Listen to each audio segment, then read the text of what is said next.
Script. Episode title, Hapon na. PINAGTRIPAN pa rin. Balik sa Abandoned Cemetery. Runtime, 18 minutes. Date, time, ika-1 ng Mayo taong 2026, 23 oras 37 minuto at 49 na segundo. Characters, alas 12 hanggang 3:30. Intro, ang pagbabalik. Visual, camera focuses on Eric's face. They stand outside a rusted, crumbling cemetery gate. It's nearly 4 p.m, sky is dim, wind blows strongly. Eric, anong balita mga kasolid? Nagbabalik ang Eric Muhammad Ghost Adventures. Kasama natin ngayon, walang iba, si Kuya Danish ng Danish Creepy Vlog. Danish, what's up sa inyo? Nandito na naman tayo. Kung napanood nyo yung collab namin ni Eric last week, alam nyo na kung bakit kami bumalik. Eric, grabe yung nangyari dito last week, mga bro. Gabi tayo pumunta nun, di ba Kuya Danish? Sobrang active nila. Umuwi tayong may mga kalmo, sabog lahat ng baterya natin, at puno ng boses yung recordings sa spirit box. Danish, kaya nga napag-usapan natin na balikan to sa hapon. Sabi nila, mas tahimik daw ang mga entities kapag may araw. Titignan natin kung totoo yan. Gusto nating marating yung pinakasentro ng sementeryo na hindi natin napasok last time, sobra kasi bigat ng enerhiya doon. Eric, hapon ngayon mga bro. May araw. Wala dapat tayong katakutin, di ba? Pero ramdam ko na agad yung bigat mula pa lang dito sa gate. Tara, pasok na tayo. 3:30 hanggang alas 8. Pagpasok, kakaibang katahimikan. Visual, Eric's POV camera as they walk down a narrow path. Tall cogon grass and broken tombstones line the way. Only the sound of dry leaves crunching underfoot and their footsteps can be heard. Eric, pansinin mo Kuya Danish, ang tahimik. Kanina nung nasa kalsada pa tayo, ang daming ibon. Pagpasok natin dito, biglang nawala lahat. Danish, oo nga no. Pakiramdaman mo yung hangin, Eric. Iba yung lamig, hindi yung natural na lamig ng hapon. Buhayin ko na kaya tong K2 meter natin. Eric, sige. Dito banda, tanda ko dito tayo nakarinig ng tumatakbo last time. Yung parang maliliit na yabag ng bata. Danish, Eric, ay focus mo camera mo dyan sa kanan. May nakita ka bang dumaan? Eric, saan? Wala naman, kuya. Sigurado ka? Danish, anino lang. Mabilis lang. Baka guni-guni ko lang dahil sa mga anino ng puno. Pero mag-ingat tayo. Hindi porket may araw, ligtas na tayo. Mukhang sanay na sanay dito sa sikat ng araw yung mga nandito. Eric, kinikilabutan ako bro. Oh, nakatayo lahat ng balahibo ko. Sige, tuloy tayo papunta sa gitna, doon sa may malaking puntod na may bali na krus. Alas 8 hanggang 13:45. Sa gitna ng sementeryo, ang paghahanap. Visual, they reach the cemetery's center. Vegetation is thicker here. Many tombs are open. Bones visible inside. They stop in front of an old roofless mausoleum. Eric, nandito na tayo mga solid. Ito na yung sentro, dito yung pinaka-active last week. Maghihiwalay tayo ng kaunti ni Kuya Danish para masakop natin mas malawak na area. Maghahanap tayo ng signs o EVP recordings. Danish, dyan ka lang sa banda yan Eric, huwag kang lalayo sa paningin ko. Dito ako sa kabilang hanay ng nicho, titignan ko kung may abnormal na EMF reading.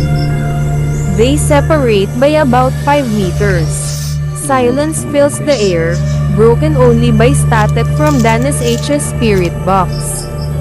Eric, rest in peace. 1,950 pato namatay.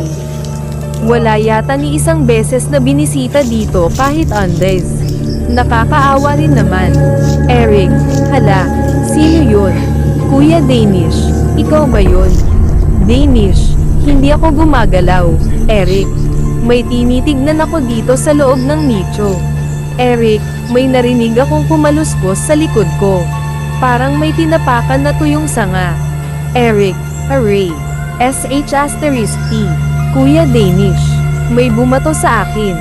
Danish, anong nangyari? Ayos ka lang ba? Eric, bato bro. May bumato sa binti ko. Galing pa yan sa banda ng Talahiban. Danish, sino yan? May tao ba dyan? Kung sino man kayo, huwag nyo kaming pagtripan. Gumagawa lang kami ng vlog, wala naman kaming ginagawang masama. Eric, narinig mo yun? Narinig nyo rin ba yun sa recording? Danish, tumawa. Pambihira talaga. Pinagtitripan talaga tayo. Hapon na hapon ha. 13:45 hanggang 16:30. Ang KAKILABUTAN, PINAGTITRIPAN. Eric, kuya, ayoko na yata.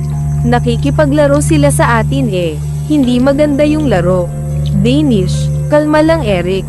Huwag kang magpapakita ng takot, mas lalo lang silang lalakas. Spirit Box, A, please. Eric, inuutusan tayong umalis, kuya. Asterisk Eric, PTNG asterisk na. Muntik na tayo dun. Danish, hindi na maganda ito.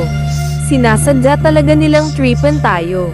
Binabato, tapos ngayon nagpapabagsak ng malalaking sanga.